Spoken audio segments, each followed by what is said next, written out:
Lagi ke pertanyaan selanjutnya. Silakan. Ada teman kami dari persekutuan kami minta untuk mendoakan istrinya. Iya. Ini mereka dari agama lain. Dan ketika kami mendoakan yang tadinya istrinya sudah berjalan, tiba-tiba bisa berjalan. Tapi Yang setelah tadi tidak berjalan, sekarang bisa Iya, berjalan. bisa berjalan. Tapi setelah Tuhan sudah menyembuhkan istrinya, mereka sama sekali tidak pernah ke gereja, berdoa bersama. Bahkan ketika kami ajak untuk ikut persekutuan doa, mereka menolak.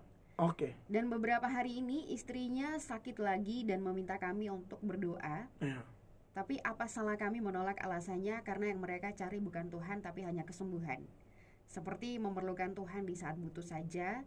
Dan apa kami salah menyuruh mereka suami istri berdoa sendiri dan tidak bergantung pada kami?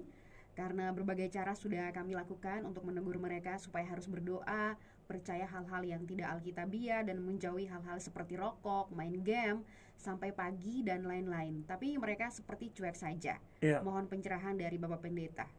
Ya, ini kasus yang menurut saya sering terjadi dan saya juga banyak temukan kasus-kasus seperti ini, bahwa ada orang-orang yang minta dukungan doa, pergi ke persekutuan, datang ke pendeta, ikut KKR kesembuhan ilahi. Ternyata bukan mencari Tuhan itu sendiri, tapi hanya cari apa yang Tuhan punya. Yang Tuhan punya itu ya mujizat, kesembuhan. Saya percaya kok Tuhan masih bisa mengerjakan mujizat. Saya percaya Tuhan masih bisa kerjakan kesembuhan. Jadi kalau ada berita bilang, oh pendeta Mel Atok anti mujizat, itu bohong, itu fitnah. Itu orang yang ya tidak pernah duduk di gereja dan ikut pengajaran kami atau di radio, tapi hanya asal-asal bunyi saja. Itu fitnah ya, itu berdosa itu. Kami percaya mujizat ya, tapi yang kami ajarkan mujizat itu ada yang dari Tuhan, ada yang dari setan. Ya, dalam 2 Tesalonika 2 ayat 9 jelas mengatakan bahwa nabi palsu akan datang dan itu pekerjaan iblis, dan mereka akan buat mujizat-mujizat palsu. Jadi saya tekankan itu, bukan saya anti mujizat, justru saya sedang arahkan umat jangan cepat-cepat percaya dulu, diuji dulu. Karena Alkitab bilang uji segala roh, maka saya pikir kita juga boleh uji mujizat-mujizat yang ada. Nah, dari pertanyaan Anda ini, Anda hamba Tuhan, maka saya sebut memang mujizat yang terjadi dalam doa pelayanan Anda kepada keluarga ini adalah dari Tuhan. Hanya sayangnya apa yang menjadi sikap dari orang-orang yang sudah disembuhkan Tuhan ini yang masalah. Dan ini jangankan Anda, Yesus pun pernah mengalami ini. Anda pernah ingat 10 orang kusta. Mereka kusta dan minta didoakan oleh Tuhan Yesus. 10 sembuh. Yang 9 orang Yahudi, yang 1 Samaria. Dan Anda lihat di dalam cerita itu, yang kembali dan bersyukur, sujud menyembah hanya si Samaria itu. Padahal dalam pandangan orang Yahudi, Samaria itu dianggap orang najis, orang kotor karena perkawinan campur yang terjadi di dalam tubuh orang Israel dengan orang non-Israel. Dan itu paling banyak di Samaria, maka dianggap najis, kotor. Tapi apa yang dianggap najis, kotor oleh orang-orang Yahudi, justru mereka yang tahu bersyukur. Maka Tuhan memuji orang itu. Lalu Tuhan bilang, di mana yang 9 itu? Bukankah mereka semua tahir? Bukankah mereka semua sembuh? Artinya sebenarnya Tuhan mau berharap kalau kau sudah disembuhkan, kau sudah ditolong, ada mujizat, ada pertolongan, ada jawaban doa, tahu diri dong. Itu. Nah, ternyata dari kasus yang Anda angkat pagi ini, betul-betul tidak tahu diri. Ya, sudah sembuh, tidak datang gereja. Dan biasanya orang-orang kayak begini selalu dipenuhi dengan janji-janji yang sesaat, janji-janji yang bohong, janji-janji yang harus keluar karena keadaan sakit, keadaan butuh pertolongan. Nanti kalau sembuh saya akan ikut persekutuan doa, nanti kalau sembuh saya akan sumbang gereja, nanti kalau sembuh saya akan bertobat. Omong kosong. Lebih banyak omong kosong. Dan hati-hati, Galatia 6 ayat 7 mengatakan jangan sesat. Allah tidak membiarkan dirinya dipermainkan. Catat itu baik-baik. Jangan sesat. Allah tidak membiarkan dirinya dipermainkan. Kau butuh, kau datang bikin muka bodoh di situ, lalu berdoa minta pertolongan, sudah sehat, tidak pernah kembali. Ini bahaya orang kayak begini nih. Nah, sekarang Anda tanya kepada saya. Sekarang dia sakit lagi nih. Nah, ini orang. Bagaimana Pak Pendeta? Kalau kami tidak melayaninya, kami bilang doa sendiri. Kalau saya setuju sih. Itu bukan Anda tidak mengasihi. Tapi takutnya buang mutiara di babi. Karena Yesus juga ajar, jangan buang mutiara di babi. Mutiara itu berkaitan dengan hal penginjilan atau semua hal yang di dalamnya yang menopang orang, menarik orang kepada Kristus, tapi dia tidak mau, dia hanya memanfaatkan. Itu yang Yesus bilang, jangan buang mutiara di babi dan anjing. Biarkan dia berdoa sendiri, dia bikin komitmen sendiri, supaya dia tahu bahwa kau jangan pikir Tuhan penuh kasih, lalu kau anggap remeh kasih karunia-Nya. Kau mempermainkan, asal kau butuh kau datang. Kau sudah dapat kau pergi dan tidak mau kembali lagi. Biarkan dia datang sendiri, supaya dia bisa komitmen sendiri.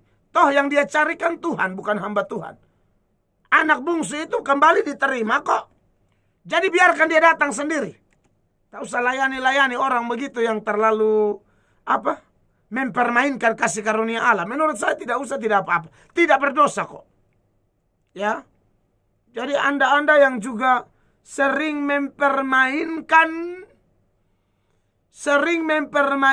kasih Tuhan, sering mempermainkan pertolongan Tuhan, kau sudah dapat dan kau pergi tidak kembali lagi. Ini sekaligus peringatan bagi Anda. Ya. Karena begini loh, Tuhan, saya harus ngomong dengan data firman. Ini bukan benci atau apa, bukan. Ini memberi efek jerah, enak-enak saja kau. Mari saya baca dasar ayat yang lain. Kau waktu dipanggil, kau tidak datang. Sekarang baru kau berteriak. Datang ke Tuhan sendiri. Itu pun ingat, Tuhan bisa terima, bisa tolak. Kalau mengacu kepada peristiwa anak bungsu yang hilang, betul Tuhan terima. Tapi kalau mengacu kepada bagian yang lain, dalam Zakaria pasal 7 misalnya, mulai ayat 11, dikatakan, tetapi mereka tidak menghiraukan, dilintangkannya bahunya untuk melawan, dan ditulikannya telinga supaya jangan mendengar. Iya toh, suruh berhenti rokok tidak mau, suruh berhenti main game tidak mau, suruh berhenti yang percaya setan-setan tidak mau, tapi tetap mau sembuh. Saudara, orang kayak begini nih, nanti saya buktikan bahwa tanggapan saya ini alkitabiah, bukan sembarangan. Ya, ayat 12. Mereka membuat hati mereka keras seperti batu amril, supaya jangan mendengar pengajaran dan firman yang disampaikan Tuhan semesta alam melalui rohnya dengan perantaraan para nabi yang dahulu. Oleh sebab itu datang murka yang hebat daripada Tuhan. Nah ini dia, kayak ini satu nih.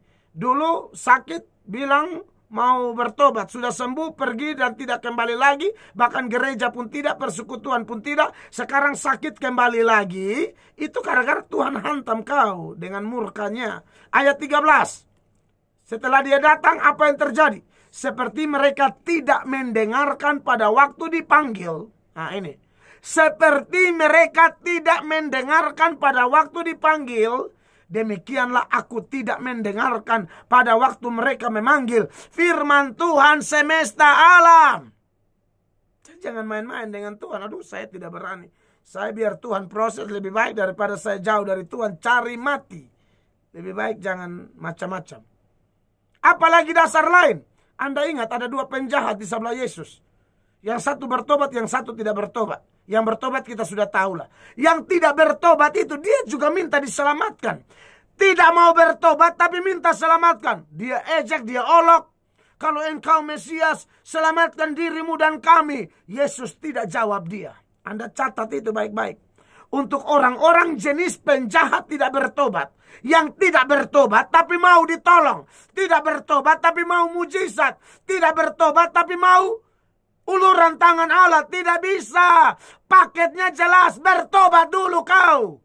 Kalau tidak, kau tipe seperti orang-orang yang mempermainkan anugerah. Dan akhirnya nanti Tuhan bilang, jangan buang mutiara atau barang berharga kepada anjing dan babi. Ini mesti keras orang-orang kayak begini.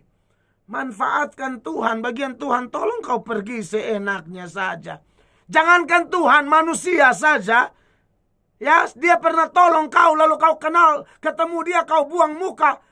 Engkau seperti tidak kenal dia, lu manusia tidak tahu diri dan kurang ajar. Kok bisa ya? Kau butuh pertolongan, bikin muka bodoh-bodoh, pinjam uang, mohon-mohon. Orang tagih kembali, dia yang marah lagi. Cuma 1 juta saja kok. Iya, 1 juta saja kok. Kau pinjam. Kau ada uang? Tidak ada uang. Cuma 1 juta. Saya bingung manusia begini. Setan pakai betul-betul. Kau pinjam, kau munafik, segala tipu daya kau pakai. Kau bilang nanti ini uang cair. Lu kira uang ini es batu? Iya, ini saya harus ngomong karena manusia saja tidak mau digituin, Tuhan juga. Ya. Jadi menurut saya Anda tidak layani dia tidak apa-apa. Tapi ya sudahlah, kau kalau kirim-kirim doa sedikitlah buat dia supaya berharap kalau dia gumuli sendiri dia ketemu Tuhan, dia buat keputusan. Ya, kita tidak benci loh. Ini jawaban supaya memberi efek jerah sekaligus kasih tahu orang bahwa Tuhan tuh bisa bersikap seperti dia terima anak bungsu, tapi dia bisa bersikap diam seperti penjahat yang tidak bertobat, atau seperti di dalam Zakaria pasal 7 ayat 13 ini. Begitu ya. Itu jawaban saya, kiranya bermanfaat. God bless. Terima kasih.